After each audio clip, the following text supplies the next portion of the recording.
escape. Recruit 2 nerds with attitudes to talk about this dumb bitch. Aye, aye, aye, aye, aye.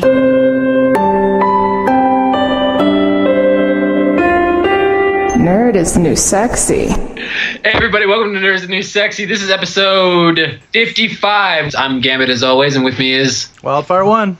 Yeah! Where we'll be talking about a couple of things, but mostly we'll be talking about Power Rangers. The movie. The new movie. You guys saw it on our Facebook pages. Me and Wild both went out and saw it. We will be talking about Stan Lee, and we will be talking about... YouTube and how they kind of mistreated Team 4-Star recently. Let's get right into it. I think we both saw Power Rangers at the same time. Like you saw the day before me, and then me and my girl went out and saw it the next day. It was the same week. We watched Power Rangers, I want to say, last Sunday, around that time, and yeah. And I saw it Monday, we saw it Monday, and it was fucking awesome. So let me explain this. I had really low expectations for Power Rangers. I even told the gal I went in with, my good friend. I told her, I said, hey, you know what? I don't have much. I'm not looking forward to much of this because I'm not a fan. I wasn't a fan of the show, and this is my outlook. And you guys have heard me say it before, and I know you've heard me say it too, Gambit. When Power Rangers came out, I was a teenager, and I was, hoping for Voltron, and I got Power Rangers, and it just wasn't good to me. So I didn't have much. I didn't have high expectations for the movie. I thought it was just going to be a goofy, kind of somewhat serious version of the original, which it kind of was, but it wasn't, Well, see, and I'm on the exact opposite of the spectrum, where when Power Rangers first premiered, I was in second grade, and so it was aimed right at my demographic, kids around 8 to 13.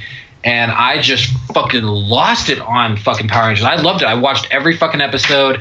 I was a super fanboy. I watched so many seasons. I think I trailed off sometime around little after Power Rangers 0 when they went to space. Oh, yeah. Sunray would know better about what was what. I wasn't a fanboy about all the Power Rangers episodes. The first one I watched a little bit. I know there was some funny shit said in there.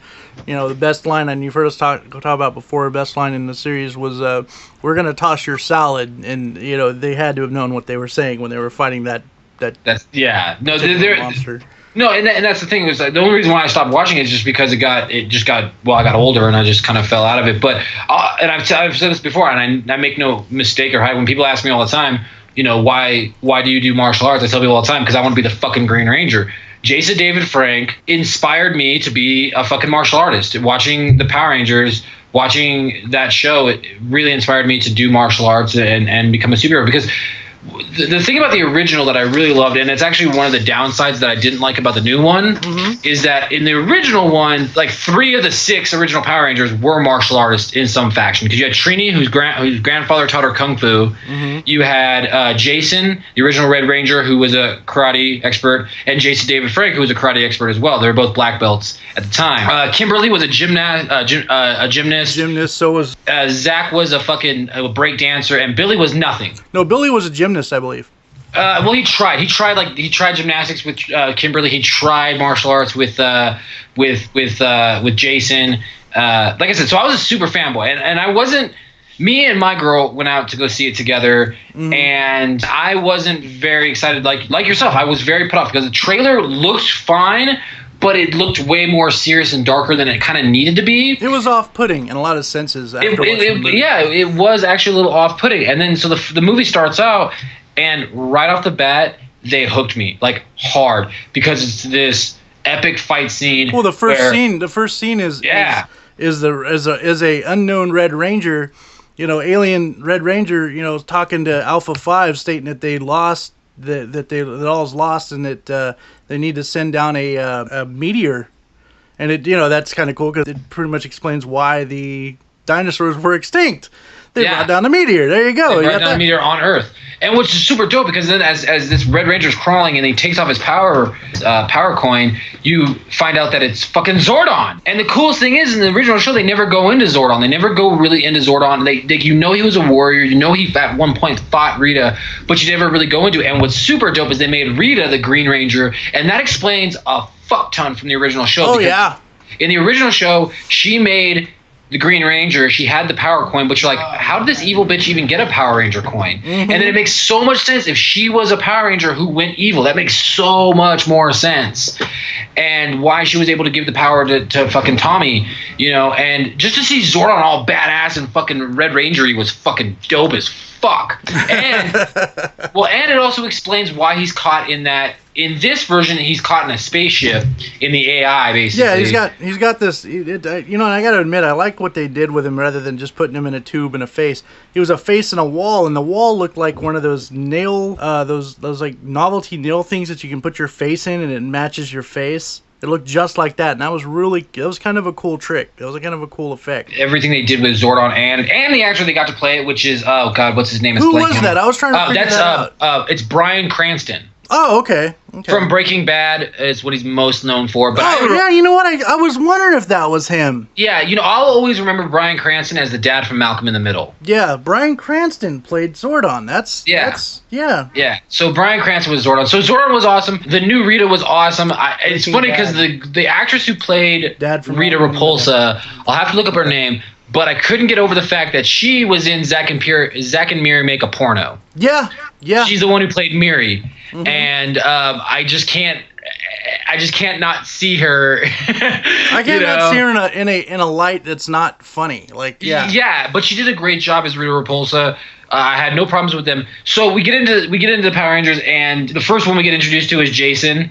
And he is pulling a prank on the school where he's bringing a bull into the locker room. Yeah. Oh, and by the way, one of the guys is like, there might be spoilers in this one, guys. Oh yeah, there's not even might. There's gonna be spoilers. Yeah, we're talking about the whole movie, and we're gonna tell you what we think. This is gonna be gushing spoilers. But so you get to meet Jason. He's pulling a prank, and then he gets chased by cops, and he actually runs from the police, which, you know, in itself is kind of like, wow, he's not a good guy, because I mean, he's literally in a high-speed chase, and actually at one point gets away from the cops and then swerves to avoid a dump truck and wrecks his fucking car. So he gets in trouble. He gets on probation. He's on home arrest, and he's got to go to detention now.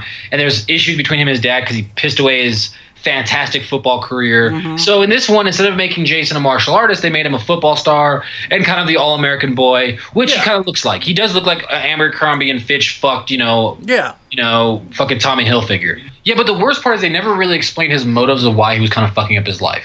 Well, you never got to see his mom, so I think maybe that had to do with it.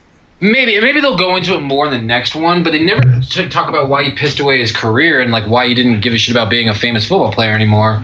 Well, he did. Remember, he was watching him play. He wanted to play. He just didn't. Yeah. He's like standing there watching his team practice and stuff, but he fucked his life away. So you had that. You had the instruction, and then you have to go to detention, where we meet all the Power Rangers. And honestly, this was one of my favorite lines, and I laughed so hard. So. In comes a bully and picking on the new Billy. You don't know it's Billy yet, but he's picking on the black kid. Yeah.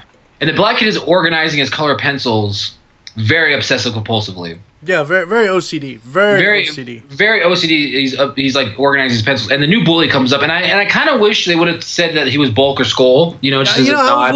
I was actually looking for Bulk and Skull in the movie, and I was kind of disappointed we didn't get them. Instead, we get this redheaded, weird-looking white dude.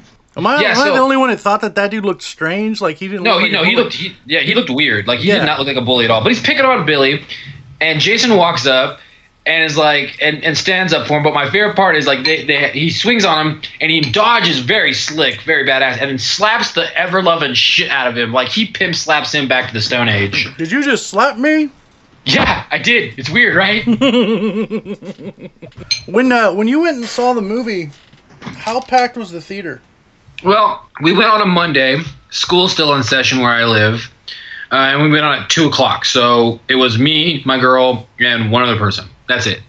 Okay, yeah. We had I want to say it was maybe like 10 people in the theater.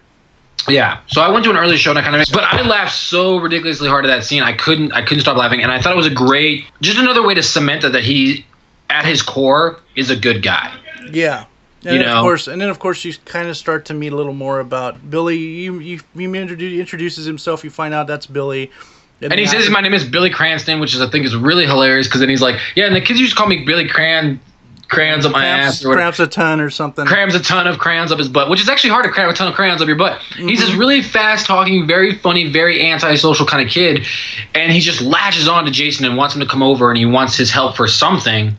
that he doesn't know what, but he's like very persistent about it. And the way he gets Jason to come over is he tells him that he can hack his fucking. No, he borrowed his car. Well, he said he'd give him the car, but he also told him that he could hack his fucking ankle bracelet. Oh, that's right. Yeah. That's because he was on house arrest. So he goes over to his house, and he has 4 minutes to hack this fucking security device, and he does it, which is fucking really awesome. I think. I think that was a great little showing of his tech powers and how smart he is. And then he comes to find out that his dad died, which he tells him at length. Yeah. Whether Jason wanted him to stop, but he didn't. Yeah, he's like, hey, no more, and he's just continuing on. He's like, and what's really funny is like when he hugs him, when his beeper goes off and he hugs him, and he goes, yeah, can you please stop hugging me now? But he finds out that he wants to take him up to a mining site where they're doing geological studies and shit like that. Where he and his dad would mine and do stuff and look for stuff and look for stuff. They're up there, and there is another kid hanging out up there. And that is Zach, as you find out. He's a little Asian dude. They turned Zach Asian, which I think was cool. Cool choice. And there's a girl just stalking around. This little Mexican girl just stalking around. And so all the would-be Power Rangers are kind of in the same place. They're not talking to each other, but they're all in the same place. You forgot about Kimberly. We even got a little bit of backstory on her.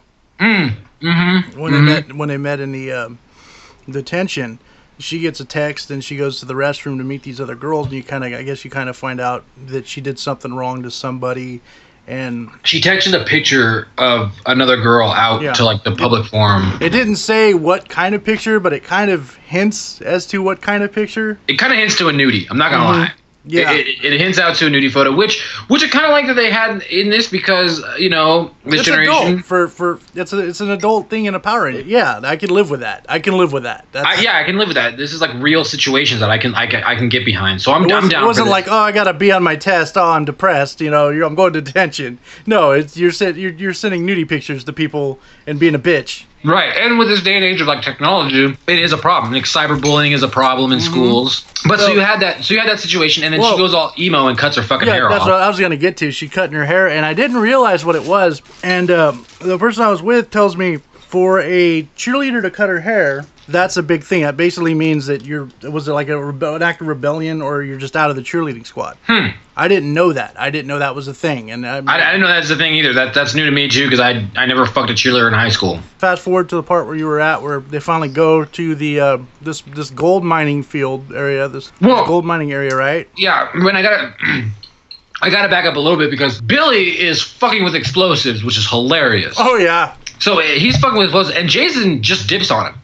It's the first moment where you kind of see him as an asshole because he just really wanted the van. So he dips out, and that's when you meet Kimberly, because Kimberly's out there fucking cliff diving and swimming around in fucking the lake and shit. Yeah, it was pretty dope. And then they had that little emo moment where they're like, let's run away together. Like, I hate Angel Grove. I'm teenaging and I'm angsty and the world doesn't understand me and I'm full of hormones and I just want to fucking fight everything I see. I want to fucking fight everything I see. Yeah, I can see it. I don't know about you, but that's how I felt in high school. Like, my hormones were raging, and all I knew, like, all my body was telling me was to fucking kill things. Well, we were dudes. It was different. I don't think Kimberly felt that way. I'm sure she felt like something, but she wanted to get away from there. And that conversation was actually, honestly, a great way of showing how tired they are. Because, I mean, you and I both grew up in a small town. We know what that small town mentality is like. Yeah, the small town mentality can be very draining, especially when you're like knows everybody and and this is what I tell everybody all the time. Like when people like ask me why I've got a complex about fighting and why I gotta prove that I'm tough is because I grew up in a small town, and what really sucked is being in the early '90s, growing in a small town and being gothic, because Wild could tell I wore makeup when I was a kid, and being a nerd. I got into a lot of fights, so a lot of people knew me as like that angsty kid. So like, and I can't say that when I was a teenager I wasn't angsty and I didn't have those conversations with some hot girl where I was like, let's run away together and I'll take my daddy's car and we'll. I can't would have killed you. Yeah, my dad would have killed me. Yeah. I can't say that I haven't had those conversations. So it was kind of nice to kind of cement, like, the writers were really good about cementing new teenage problems, because I don't know what it's like to be a teenager. It felt legit. Like, they didn't feel like, watching the show in the back in the day and everything was like, Saved by the Bellish. This Yeah. felt legit. This felt that it drew me in instead of going, this is fucking stupid. You know? This kind of tapped into like I said, I don't want to get too much about it, but the kids were growing up with technology nowadays. You know, it's like instant fingertips and sending nudie photos, and you know that's normal now. Oh, you're not, you know, that's what you do with your boyfriend now. You send him a nude picture and just online and all this shit, dude. And I feel like the writers did a very good job of talking to teenagers and being like, hey, what's high school like right now? And it's like it's a little different than our age. So though it was a little dramatic and though it was a little emo and angsty for me, but that's the point. They're Power Rangers. They're teenagers. They're not supposed to be like well-adjusted fucking adults. Not like in the show. They were bad in the show. Like yeah, the show was pretty fucking campy in that respect. And what really drives me crazy is when you watch the original show, like the opening, the original very original Power Rangers, Zordon says that very famous line: Alpha 5, Rita's escaped. Recruit a team of teenagers with attitude. Five teenagers with attitude. And they didn't recruit teenagers with attitude. They recruited well-adjusted, normal, preppy surfer. Like the worst one that had probably any issues was probably Billy because he was getting picked on by Bulk and Skull. Yeah. And on top of this, and as we all know, the actors they picked to portray in the Power Rangers original series were all well in their 20s. Yeah. I think they all started when they were like 23, 24, and like I think the youngest. I think one of them was actually a teenager when he started. Yeah. I probably got to look that up because like at best they were probably in their. But early most of them were older. So with this one, it felt like they got real teenagers. As a matter of fact, one of my favorite characters. None of the actors were known, and for that to happen, and the actors to actually get recognition, like they did good. They did a good job. So. Well, what I was gonna say is one of my favorite actors as far as like casting a teenage body type and a teenage person. Mm-hmm. Not that she was my favorite character. We'll get into that a little later. Actually, she was the character I hated the most, and that was the new Trini. The new Trini, she was a small little Mexican girl. Yeah. Like she was very petite, very small, very tiny. She looked like she was like a freshman in high school at best. Mm-hmm. You know, she was very little. And there's something about, like one of the things about the original Power Rangers, believe it or not, one of the fan favorite Power Rangers, obviously the Green Ranger, J.C. David Frank, is obviously the most famous and most popular Power Ranger of them all. But surprisingly to most people who are not fans of Power Rangers, it's actually Billy, the Blue Ranger, is the fan's second favorite Power Ranger and the second person to be on the show the longest. What applies to it is here, when you become a Power Ranger, you don't have to be anything special already because being a Power Ranger makes you special. It grants you those powers of martial arts and agility and strength. Because none of them really did martial arts that I can remember. In the movies? Yeah, in the movie, one of them was the other one was like an ex-cheerleader. The other one was like this I won't say nerdy, but kind of like introvert girl.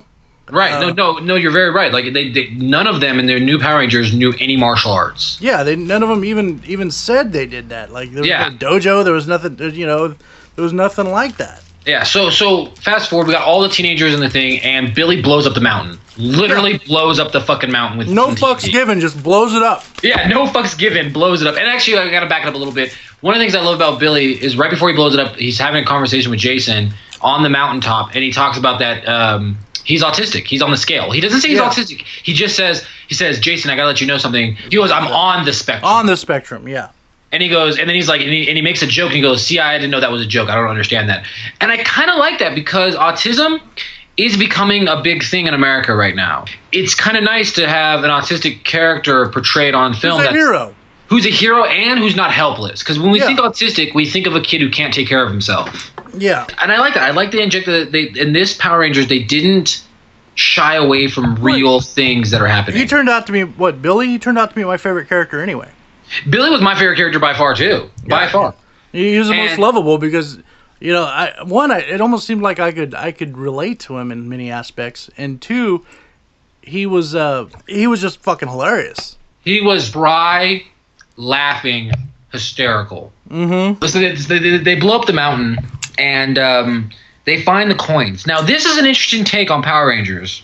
So the coins themselves in the original Power Rangers were a thing. Yeah. The coins were what you needed to morph. They were literally coins. They were literally gold coins with the symbol of the dinosaur on it. Mm-hmm.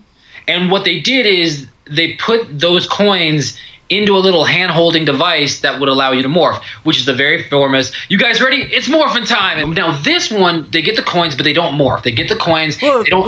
Let's get to the coins real quick. The coins weren't coins; they were jewels. Yeah, they were more jewelish. Yeah. They were very a new type of rock, I would almost say. Yeah, they were more like they looked almost like colored diamonds to me. Yeah, that's how I would put it. And the kids grab them all, and they each grab one. They run from security. Yeah, well. And this was badass because this was hilarious. This is one of those another funny moments where all the kids scatter because security comes. Billy and Jason run off with Kimberly. Or no, Billy and Jason run off by themselves in the van. Mm-hmm. They decide to go pick up the two girls. They get Trini and Kimberly in the van while Billy's driving, and he's hilarious while driving. Pretty much. Yeah, Zach was running outside, and Zach didn't get picked up by them. Zach jumped on the top of the van. Yeah, like a while in motion. Like a boss, dude. And one of my favorite scenes is Jason pulls him in the van and goes, "Are you crazy?" And he looks right at him and goes, "Yeah, I am." It was so good. And he keeps calling Trini crazy girl. Yeah, he keeps calling her crazy girl. But no, great. So they're hauling ass away from security, and they're gonna try to beat a train. And the whole time they're like, "You got this, Billy. You can beat the train." And Billy's like, "I got this. I got this." And then one was like, "He doesn't got it." And sure as shit, he did not have it. It was like me playing a video game. When I say I got it, you know something real bad's about to happen. Yeah, you know, is it just me?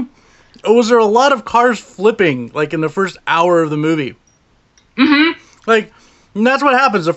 And you get and I love it because you almost get a first-person view of like when Jason, when he flips the car after doing the prank in the beginning. You get a first-person view of that, and I thought that was fucking awesome. And then it's almost like it was like my girl made a great point. During the flipping scenes, especially, it almost looked like it was meant to be in 3D. Yeah. But then, so they flip the car. Yeah, they flip this van that they're borrowing, like the. And they get slammed by a fucking train. Billy's. Oh yeah, that's right. But they don't go into it. All of a sudden, they just wake up the next morning. But they don't go into it. Like no ambulance, no nothing. They just wake up in the bed the next morning. Yeah, magically. And everybody's fine. But nobody remembers how they got home. No, this is the beauty. This is the best part because they start realizing they have powers. Like Jason gets up, realizes he's got like a 6-pack. You know, he looks even more buff than before. Looks in the mirror, and then goes to puke and puts his hand on the sink and breaks the fucking sink. Like my favorite is when and Billy's in his basement, and my favorite part is when he goes to open his fucking cabinet and he rips the cabinet door off the fucking thing. Mm-hmm. But there's a great point that they did in this movie, which I thought was really great. And there's a great moment where Jason, when he first wakes up, though, before he pukes and all that, he looks at the coin that he got and he puts it on his dresser. And then he goes to the bathroom and then he looks down and there it is. So like the coin bonds with you. Once it decides you're a Power Ranger, you're a fucking Power Ranger. No, it's power rapage. It's kind of power rapage. It's like you will be a Power Ranger. Yeah, you don't have a choice, bitch. You're a Power Ranger. Sorry. So the kids go to school, and then they find out they're all strong. And there's the kid, the bully again, comes up to Billy and is like, "Hey, Jason's not around to protect you this time." And he's like, he doesn't want to fight him. And then the bully goes to headbutt Billy and headbutts him hard. Like, yeah. But he knocks himself out, and Billy's just fine. Yeah, knocks him out, and everyone's like, "Oh my God, you took out the bully!" Blah blah blah. And then later on, he's like bragging about it. Like I said, "If you must come at me, then come at me." You know, I thought that shit was funny. Yeah, because it's like the ultimate nerd revenge. Mm-hmm. And then Kimberly comes up to Billy and talks to him, which makes it even more public because the head cheerleader is talking to the nerd. Yeah. And that's another thing I gotta touch on. In the original Power Rangers, it was kind of hard to accept that Billy would be hanging out with the best gymnastics girl, the best martial artist, and the best break dancer in school. And this is where, we call bullshit. In real life high school, I mean, everyone's segregated. Everyone hangs out with different crowds. Exactly. So, they're cliques. There's cliques that happen. If you have nerdy kind of guy, he's going to hang out with the nerdy kind of people. You're just not going to hang out with, like, the jock, because the jocks hang out with the jocks. The freaking cheerleaders hang out with the cheerleaders and the jocks. The freaking breakdancers, they have their own clique. That kind of thing. And that's why I like this, because when they found the power crystals in this one, they're coins, but when they found the power crystals, they didn't know each other. So it was like it was way more plausible that these 5 teens would be together, because it really was just happenstance. Or you could call it destiny if you're one of those people that believe that there's this all power fate. The 3 kids, Jason, Billy, and Kimberly get together in the cafeteria, and they start talking about how they're stronger, more powerful. And they put their crystals down on the cafeteria table, and they start getting hot. They start heating shit up. Oh They're like, yeah, it's all bubbling and shit. yeah, and they're like, okay, we got to get the fuck out of here. We got to go back to where we found this. And they go back to the site where they meet up with Zach and Crazy Girl Trini, and they find out they can jump across cliffs. They're super fucking strong. Well, I like it when they were climbing up that cliff to go find Trini. Oh, that was super they're dope. they're like crackhead climbing that thing. It's That was super cool because they were barely touching the surface. It was almost like Spider-Man crawling. very much so, and it was really cool. And then they get to the top. But the speed of which they were climbing was unreal too. Yes. Which made it fucking dope. And then they get to the top, and she jumps. I mean, she doesn't want to talk to nobody. She doesn't want to. She's being, she's not being social. She doesn't want nothing to do with anybody, so she jumps, and then they jump, and they're like, oh, this is crazy, but she can do it, we can do it. And of course, it goes all the way down to Billy, who's like super reluctant. He's like, no, I'm going to fall, I'm going to die. In fact, there's one point when I think he's just walking back and forth, he's pacing, trying to talk himself into doing it. Right, he's talking about his mom. He's like, Billy, what happens if you die? Your mama's gonna be all alone. Yeah. Like, It's hilarious, But she can find someone else, yeah. But he jumps and then he falls off the cliff. And you think Billy's dead. And then he goes, guys, come down here. It's awesome. So everybody starts jumping off the cliff one by one. Mm-hmm. But Trini's not going to go with them because she's a little bitch. Yep. I'm sorry. I hate Trini. This girl, I'll just say this. Give her credit on the acting skills and the writing of it, because an actor who can make me hate you is still a good actress, because it's like they wrote the character that way. She acted it out, and I did hate her. So she's still pretty. But there are some flaws there that we'll get to that you and I talked about earlier today, I believe. So she jumps down, everybody jumps down, and then Kimberly and Trini are left on the cliff. And this is another one of my favorite scenes. She goes, hey, can I get some of your water? And she walks over, she's like, yeah, just don't kill it. And then she's like, okay, and just remember, I'm really sorry. And she's like, sorry about what? And she grabs her and throws her and jumps off the cliff with her. Well, she pretty much gives her a bear hug and it falls off the cliff with her. Which is crazy. So they fall in the water and then they start glowing. Which again, another great Billy scene. Because this is one of the scenes that's actually in the commercial. And it almost, and my first impression was, because you were getting to the Billy scene, was Zach starts going, "Oh wait, I'm black," and Billy retorts with, "You're not black." And we understand what that meant now, especially after watching. But watching it in the commercial, it almost seemed kind of like it was like in a different way. Yeah, you know what I mean? Like it was almost like angry black guy kind of thing. It almost looked like an angry black guy thing, but it wasn't. It was a really hilarious comic because he's blowing black. And he's like, "I'm black." No, you're not. Once you got to know Billy as a character, you knew exactly what he was talking about. Yeah, he was more just confused because he doesn't understand the joke. He doesn't understand the nuance, and that's what's great. And then somebody sees something below them, and they decide to start swimming down. Right, so they start swimming down. Oh, and that was a fucking weird scene, but I love that. That was a trip scene, and they start swimming down, and all of a sudden they get to the bottom, and they can pull through it, and it's like oxygen on the bottom. It's almost like, think about it like they're swimming upside down, as in they're going to the top of the water, but they're going down instead, and everything was upside down and backwards and strange. And they fall through like gravity. And one of my favorite lines, again, by Billy, he looks up at the water and goes, damn, well, that makes sense. And it doesn't make sense because the water is floating above you. Yeah. Well, I don't know if that's exactly what he said. I can't remember, but he said Billy had the most excellent retorts in the show. Like he would say something, and it was almost one of those things where you go that's something I would say. That's something. That's how I'd react to that. And they find a spaceship, and it's literally this time it's a spaceship, which I like, because when you watch the show again, that Alpha 5, that Zordon, they're from a different space. That's why the whole space Power Rangers happened. There's a whole galaxy of Rangers, and it's a whole big thing. It's not just Earth. And they added something that's in this first. So they get there and they first meet Alpha 5 and they think he's an alien. And Alpha 5 had that great line where he goes, how they brought Alpha 5 out was amazing. Yeah, but they had that great moment with Alpha 5 when he goes, 5 Rangers, 5 different colors, 5 different color kids. Mm-hmm. It was hilarious. I was like, that is so great. But Alpha 5, he gets him to calm down and he brings him in, and then up pops Zordon. Well, let's talk about this. Alpha 5 wasn't the typical annoying Alpha 5 we know and love from. No, actually, and this time Alpha 5 was played by Bill Hader, which I'm a big fan of Bill Hader, and I'm really glad they cast him as Alpha 5. And he wasn't that screechy, ay. He was a badass little robot. He had kind of like a Brooklyn accent. I liked him, but I will say this, though. He did say ay 2 times more than he should have. I'm glad the amount of times he said it is what I'm saying. Well, but that's just it. I like the fact that he said ay because that was Alpha 5's thing.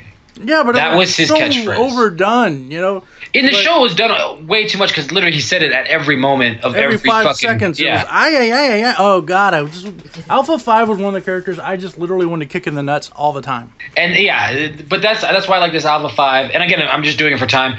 He brings him into the ship. He activates Zordon. He explains to Zordon that his consciousness is now Downloaded into the ship. downloaded into the ship, and he's trapped there.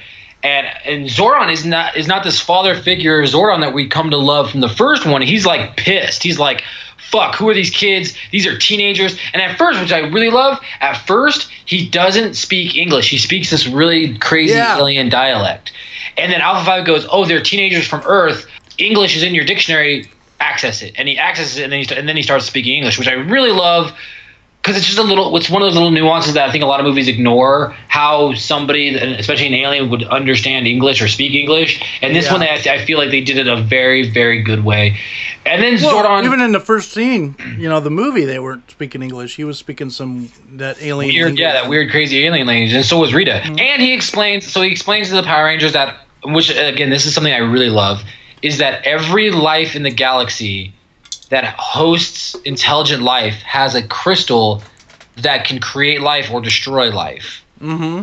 And it's kind of interesting because, again, not to get all religion-y, but it kind of goes into, it's basically a God crystal. And what's really cool is like the God crystal is kind of then explains why there is a need for Power Rangers to protect life. So really the Power Rangers are a higher calling than anything, because then it shows that they're like the ultimate life protectors. They're not just here to protect human life. They're here to protect a crystal that will literally keep us alive or kill us. Yeah. And that is kind of a power that is a higher calling that I think works very well for a lot of superheroes, Mm-hmm. And they took a very interesting new take on it. They kind of introduced Rita in that aspect, and of course, Rita they found Rita in the bottom of the ocean, or in the ocean at one point. Yeah, this fishing freighter found her and pretty much fished her up, and they had called the cops, and a cop or an FBI agent or something came in and checked her out, and she kind of moves and it fades to black, and his fate, he's fucked. Yeah, and she's basically resurrecting herself by the life and gold of human beings. And she's actually really creepy because she tears out people's fillings for their gold fillings. She's Rita in this one, and I love her name, Rita Repulsa. Mm-hmm. You really get that Repulsa sense from this Rita, as opposed to that high pitched, screechy, horrible. I mean, the actress was amazing in the original, but the English translation and the lady who just they really kind of went with a Repulsa as far as annoying. Yeah, so she throughout that point, they introduce her. Zordon talks to the Rangers. Oh, well, they're not necessarily Rangers at this point, but he explains what the power coins are for and whatnot, and they don't know how to morph. And that bothers me. That was the one thing that bothered me. How so? I liked it because if you think about it, if you don't know, if something's new to you got to practice to do it. Yeah, but that's kind of the thing, is once the coin chooses you, you have the ability to morph. That's the whole point of screaming, it's morphin' time in the original show. It doesn't take an energy. They didn't have to have this bonding moment. They didn't have to know each other to that was one of the downsides. That was plot device. It was plot device, but I think that's where it lost me a little bit. When I get to my overall review, we'll talk about the 4 things I don't like. That's one of them. Yeah. Okay. That was one of. I don't like the fact that they had to. Literally, he explains they get on the morphing grid and they're all standing around each other in basically a semicircle, a circle. And Zordon's like, clear your thoughts, focus on all of each other. You have to be one with each other, and it's very zen, very gay. And I really, really did not like that they couldn't just morph, because look, the coin already picked them. It already gave them superhuman abilities and made them super ripped and super strong and super sexy. That sounds wrong. Okay. All right. I take that back. No, I don't take it back. They were sexy. they were, all of them. And especially Zach. I was weirdly attracted to Zach. I don't care. I'm a little worried about you. Don't be worried about me. It's fine. Okay. It's fine. It's a straight homoerotic attraction to Zach. I don't know. It's weird. That's fine. It's weird. Anyways, so the coin already picks you. The coin already shows you that you're worthy. So why do I have to practice to morph when the coin already picks me? They went into such depth and such detail. So even in the beginning, when Zordon hid the coins in the very beginning to say, hide until you find the ones that are worthy. If they're worthy, why the fuck do I need to morph? Or why do I have to bond with my crew to morph? Then you go into this like whole training montage. Well, hold on. They get into the training montage because Zordon tells them in 11 days, Rita will have enough power and enough gold to summon Goldar, which I was super excited about. Yeah, and he let me down a little. They fail their morphing, so he goes, take them to the pit, and that seems to be like one of the words that repeats itself in this movie. Take them to the pit, and it's not just that scene, and we'll get into that because I think even Rita Repulsa says it later on to Goldar, if I'm not mistaken. They go to the pit and this training montage happens, right? Yeah, so they get these training montages in the pit, and one of my funniest lines is while they're training and they keep failing, the Alpha says one of the best lines. He goes, "You know you could be killed, right?" And you kind of like laugh it off as like, oh, haha, they're trying to be cute and like show some sort of like seriousness when we all know it's a kid's show and a kid's movie and it's not that serious. So anyway, so they have this training montage and he says that really funny line, "You know you could die, right?" Which you laugh about it, but at the same time it's like it's trying to overshadow the seriousness of how serious this new Ranger crew is. Yeah. And during their training montage, they're obviously fighting. They don't know each other. They're angsty. They're teenagers. They got to get to know each other. There's this great moment where they all decide to leave because they're all tired of getting beat up and they can't morph, and they all dip out. Well, and Jason, well, it's not that they decide to leave. It's more Zordon tells them to go actually he does. He tells them to leave. Yeah, he goes, "Get the fuck out! Like dip out of here." And then Jason overhears that once they morph, that Zordon will have the opportunity to come back to life in this realm. Yeah, once the morphing grid is actually fully charged, he can use that power to rebirth himself. And it's almost like a fuck you to the Rangers because he didn't tell him about that. Yeah, and Jason gets real mad. And they have this great deep moment where he talks about how he failed as a Ranger. He protected what he had to do. He dropped the thing. He's the whole reason why they're there. If anybody deserves to be a Ranger and lead a team, it must be Zordon. Like, he's very adamant about it. Like I said, Zordon is not the father figure. No, he's actually a douchebag. He's kind of an ass. But he's kind of like, the way I look at him is he's kind of like a failed PTSD soldier. Yeah. Like a tough love dad. I see it, yeah. And so all the kids fail. They're all getting beat up, and they have this great moment with Jason. And Jason is basically talking to Dad like tough love Dad. And he's like, "Fuck you, Dad. I'm gonna. This is my team, and I'm gonna lead my team. This isn't your team no more. You fucked up." Yeah, he literally told him that. He's like, "You failed. This is my team now," and like basically gave Zordon the middle finger, which I actually loved that scene.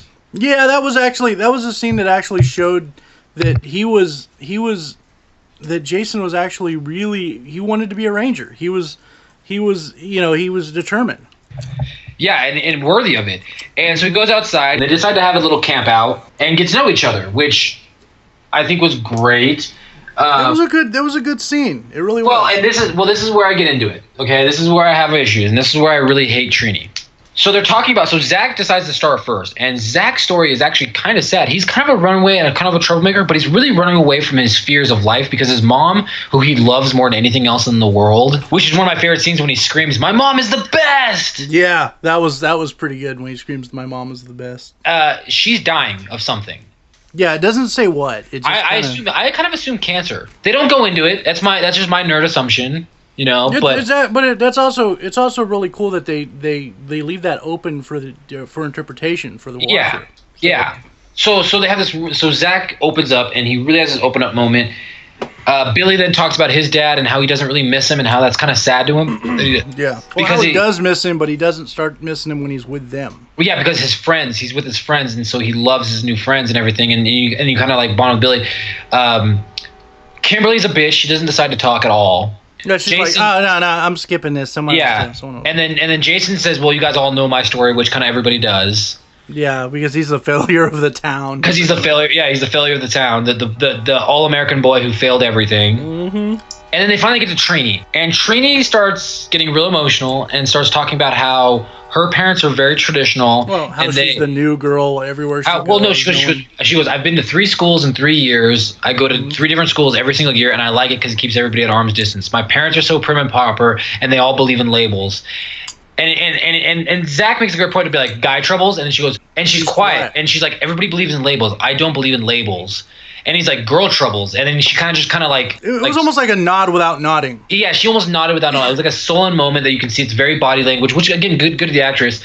But the vibe I got off it was that she's tomboyish, transgender, bisexual, doesn't really know herself. What have you. It's you can say she's possibly lesbian. Possibly lesbian, bisexual. But and it doesn't necessarily, I'm going to say this, it doesn't necessarily label her. But no, it doesn't label her, but she goes out of her way to say... I think her biggest issue, and this is just me as a viewer, kind of guessing, is that her parents weren't behind her. Yeah, and that's another thing, too, is it came off weak compared to the other people's storylines. Yeah. It came off very weak and sad, like, oh, here's a dying mother. Here's an autistic kid who lost his father. Here's a high school boy who's fucked up his career. They have these very profound moments, and then I'm angsty because I don't believe in labels, and I'm an outsider, and I don't... Actually, when I'm not going to get into it, but I think Kimberly's story was the weakest of them all. You think? See, I don't think Kimberly's was that weak. And I'll explain to you. I think it's a little crybaby how she made it all about her when she was the one who created the situation. Yeah, but when we get to it, we'll talk more about that.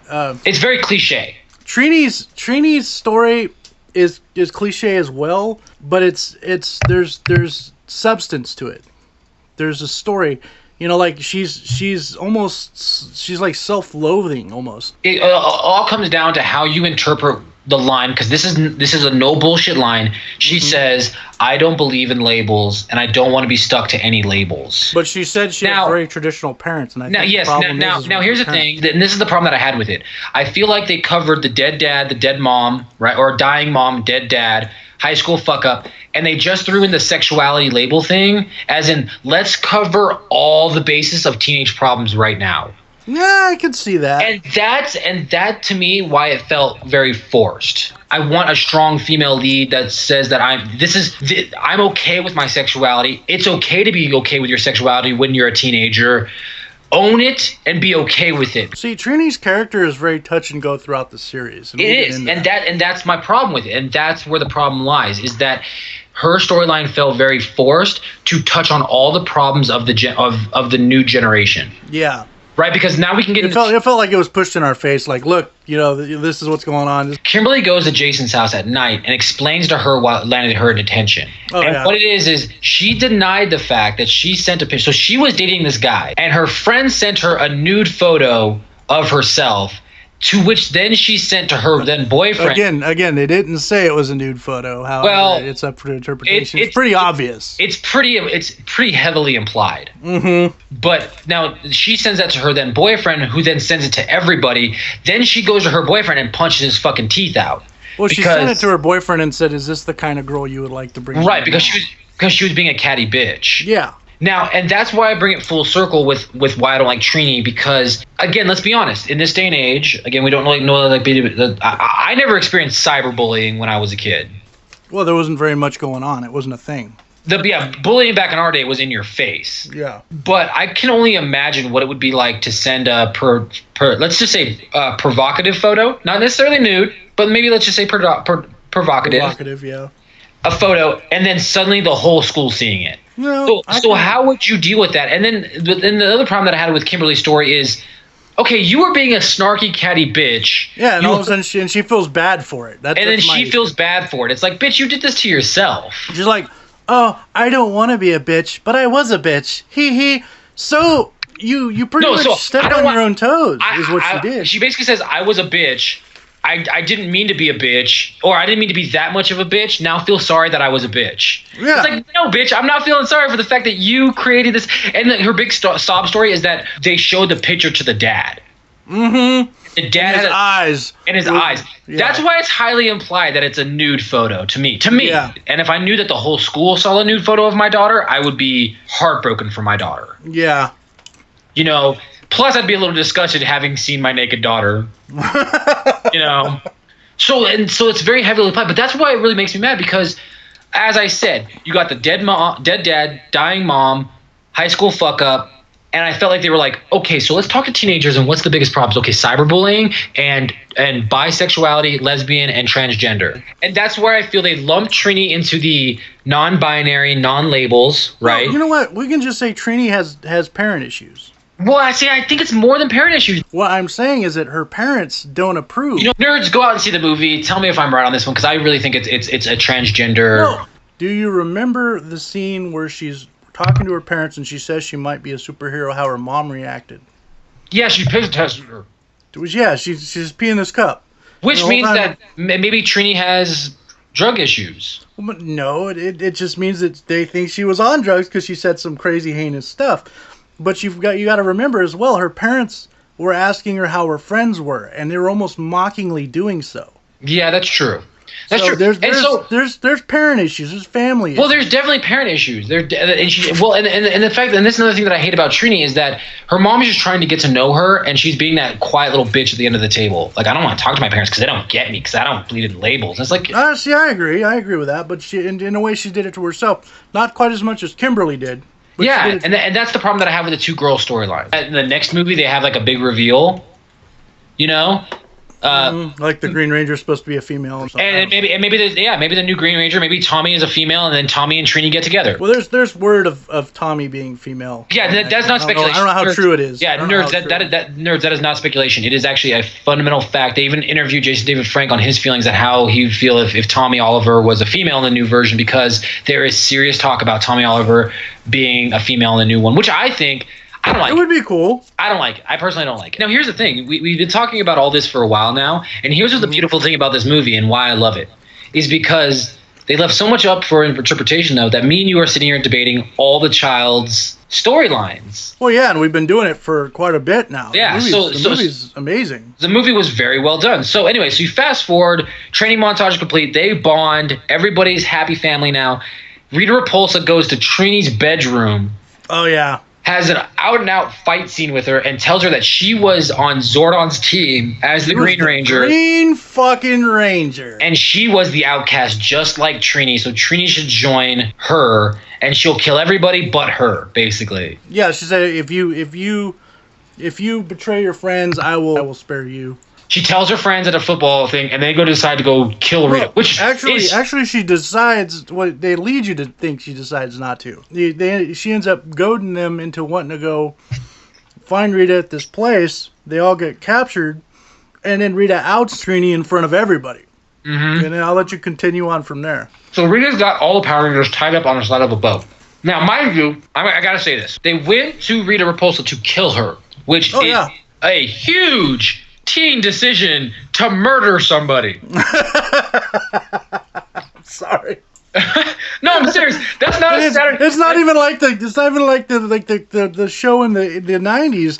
They were never murdered anybody. Yeah, no, in the show they're like, let's defeat Rita, let's stop an evil plan. These kids were like, we're gonna kill this bitch. We're gonna straight kill this bitch is what we're gonna do. And I thought that was amazing. I thought that was so good. I thought that was so amazing, but it wasn't like, I don't know, I never as a teenager sat around on a Saturday night football field and decided to go kill somebody with my closest friends. So anyways, as a superhero. Now they go and they fight Rita Repulsa, but they can't morph at this point. They still can't morph. No, the only one that has morphed was Billy, but he did it accidentally. Accidentally, yeah. And now the coolest scene was that first fight scene with Rita Repulsa. That fight scene was fucking titties. It was. They got their asses handed to them. Yeah, so now she got them all tied up, and she was like, you're all going to die unless you tell me where the crystal is, the crystal of life. Now, unbeknownst to the rest of the Power Rangers, Billy has been searching for the crystal and found it underneath the Krispy Kreme donut shop. Which, by the way, Krispy Kreme was said way too much in that movie. Yeah, you could tell Krispy Kreme gave him some money. You can tell that there was some sponsorship there, for sure. Yeah, so she's like, Krispy Kreme, cool. Thank you for telling me, Billy. I'm going to kill you. And she cuts his rope, and he falls in the water, and he starts to die. They pull Billy out of the water, and you're like, oh, then Billy's... He's not breathing. And he's fucking dead. Rita Repulsa killed a Power Ranger. This is no longer your 90s kids' Power Rangers. It started no longer being your 90s kids Power Rangers when they were going to fucking straight kill Rita. Right. Now they go into like, now here's the one problem I had with this. All the kids are watching Billy die and he got pulled out of the river. Oh yeah. Not one of them knew fucking CPR or even attempted CPR.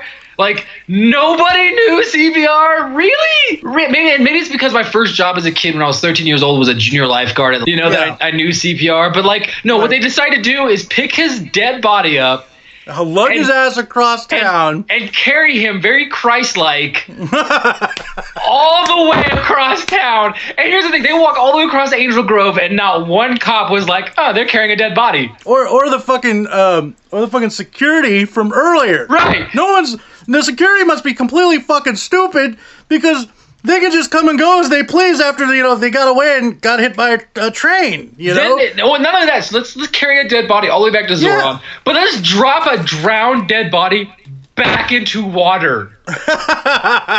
Yeah, put him back in the water and go through it to get to Zordon. Yep. So they get back to Zordon and They're like, he goes, "Is there anything you can do? There's got to be something you." He said, "No, there's nothing I can do." And then they're all like mourning as a team, pretty much. and they're all crying over Billy, and it's a very And that's the point right there. As a team, they're crying over Billy. right, and they're all They're coming focusing on together. Billy. And then the Alpha's like, "Oh, the morphing grid is actually fully charged. You can jerk off into that if you want to."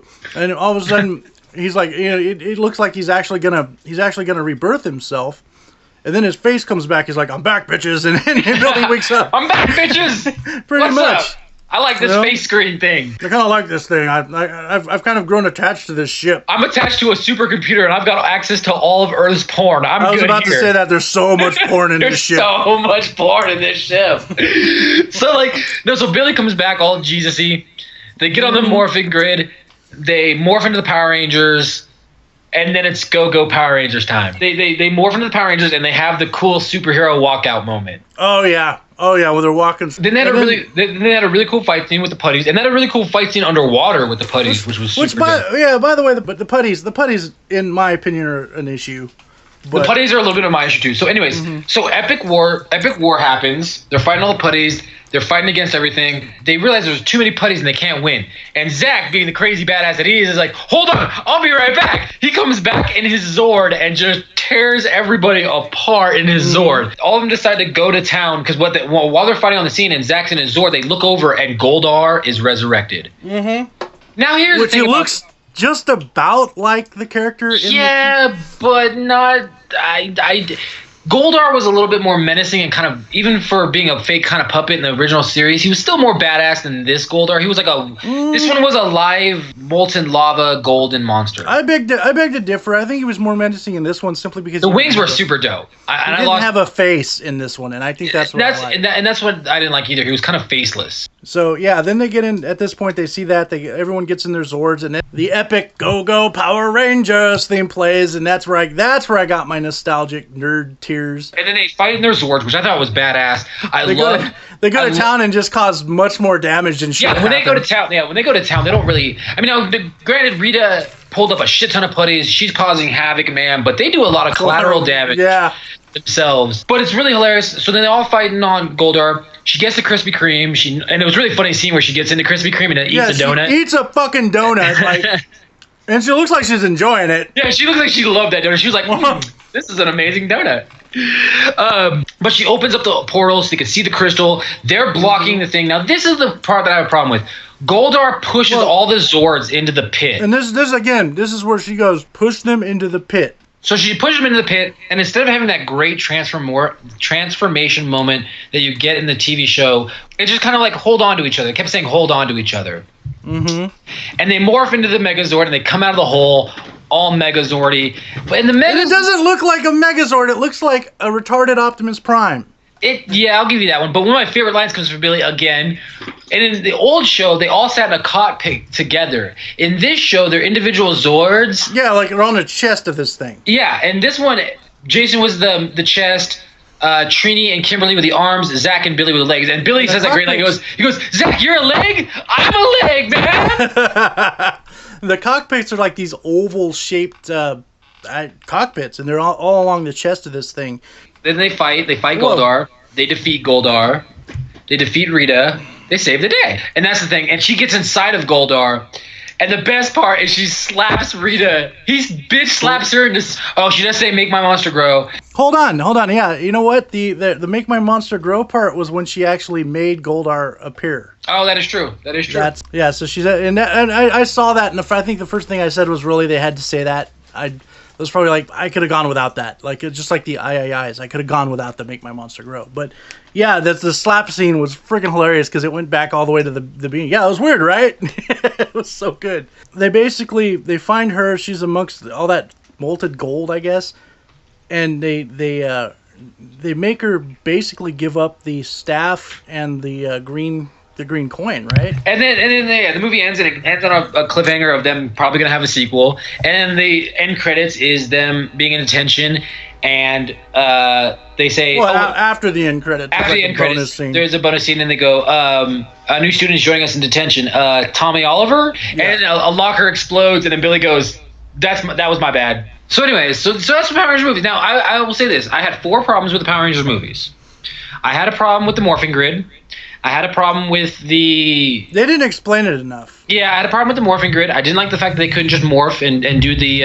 it's morphin' time! They did say it's morphin' time. In fact, when he failed saying... But I want them to hold the thing out and say the saying, and I want... Yeah, you wanted to see them actually change. Yeah, and I had a problem with a little bit too much of the some of the storylines fell a little flat, as we talked about in length.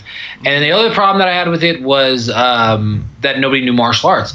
Other than that, though, I give this movie a solid, throbbing, hard cock 9 nerd boner. That's a good rating. So I have some problems with the movie myself. You can tell, first and foremost, and I'm not going to do it chronologically, but you can tell they tried to save money with the introduction of the Megazord, because they fell into the pit and they come out of the Megazord. Yeah. So you can tell they tried to save money. Like, they didn't want to be like, oh, this part goes into there, and they by doing that they could have sold a hell of a lot of toys. Yeah, they could have, and that's what. But Saban, the whole point of Power Rangers was a toy company. Mm-hmm. So like they missed out on an opportunity to make a whole lot of toys that could link together. So it was, in my opinion, and they probably just had no CG money for that. But they fell into this pit and they come out friggin' retarded Optimus Prime. And it was almost like anticlimactic to me. I'm like, oh, look, it's a Megazord. That's cool. Yay. But it was cool to see the Zords. I like the Zords. They were an interesting take on the original Zords. My second issue, how easily Trinity pretty much was like, yeah, you know what, I'm going to betray you guys. And then like fucking Rita calls her out on it. And they're just like, oh, we're so worried about Billy that we don't care. Oh, and by the way, now we're Power Rangers. We're all friends.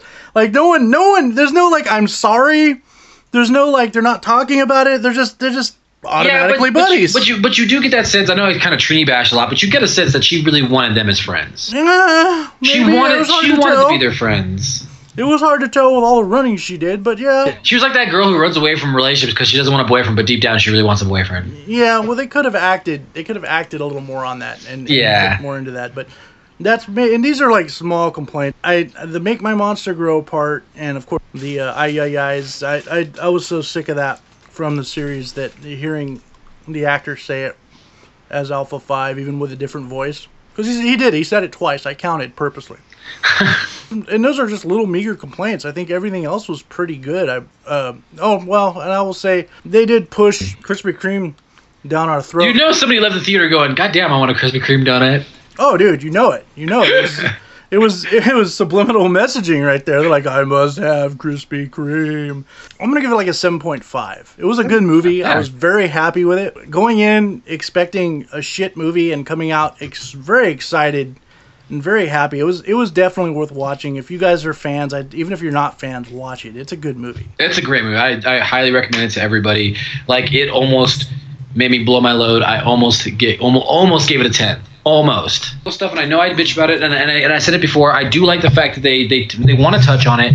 Well, there was a lot of interpretation, and that's my problem. Don't leave it up for interpretation to have nerds sit there and debate about whether or not Trini's a lesbian or not, and just come out and say it. You know, that's my thing, and that's just me. That's just me because I'm just a big fan of owning whatever you are. Right? If you're a nerd, let your nerd flag fly. I'm just a big fan of people being them and owning who they are. Now, that comes with me being alive for 32 years. I give it a solid nerd boner. Go out and see it, guys. It's fucking amazing. I can't say enough good things about it. I really don't have anything bad to say about it, other than the little things I can pick apart here and there. But that's just me being super hard critical. But otherwise, I absolutely loved it. So I guess that brings us to the next thing. The one thing I did want to touch on is it is rumored. It is looking very likely that, ladies and gentlemen, this is Stan Lee's last Comic-Con tour.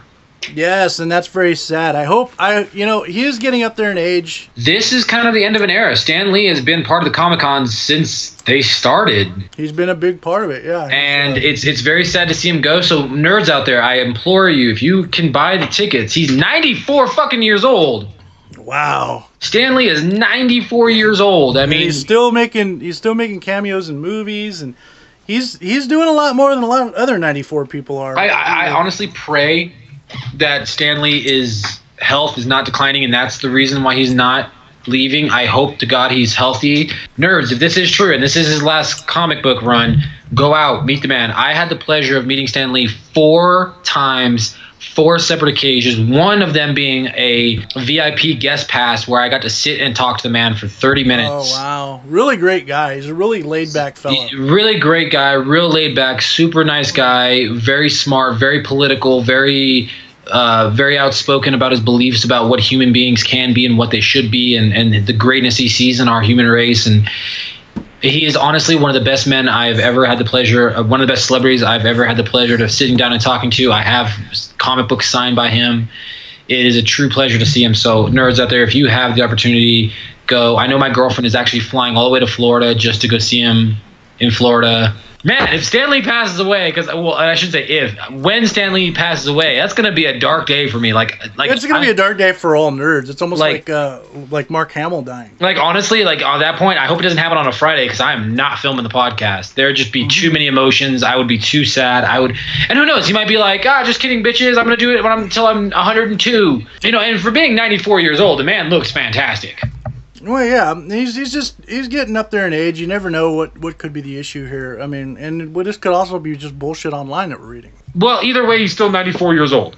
Yeah. So please go out and meet the man, shake his hand, tell him thank you for all the wonderful nerdness that he has given the world, and just, if he wants you to, suck his balls. I don't know about that, but at least fondle him. Yeah, at least fondle him. Like, he deserves a fondle. So there was one more thing I wanted to touch base on. I'm a big fan of Team 4-Star on YouTube, and they're great. Vegeta, are we there yet?